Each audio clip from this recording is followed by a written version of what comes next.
the snake that comes down, like you said in the Netflix special, we can look at comets as potentially snakes. They're Cosmic depicted as serpents, snakes. So this comet that comes and hits the island of Atlantis, that's like a direct shot. Yes. Right? Yeah. But so maybe it doesn't hit exactly the island, but it's hitting close enough where the effects of that hit are going to dramatically affect the island. And remember, they didn't call it Atlantis. They called it the homeland of the primeval. And what does that mean, the primeval ones? The ancient ones lived there. That was their homeland. Whoever they created the mounds.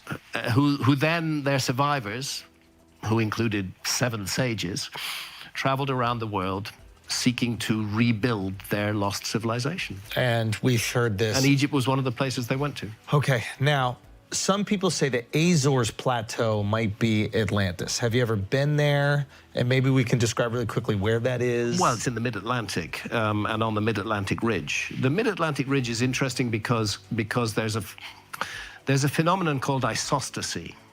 Isostasy is the Earth's surface is a little bit fluid. If you put a heavy weight on one bit of it, it's like the end of a seesaw. It's going to force the other bit up. So in Britain, we had an ice cap on northern Scotland. But right now, the Isle of Wight in the English Channel, far to the south, is sinking beneath the ocean. Why is that?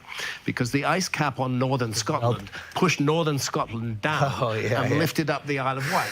Since the ice cap's gone, the Isle of Wight is going back underwater. You see this in the islands off of Italy, like Capri is starting to shift and rotate a little bit. It's isostasy that causes that.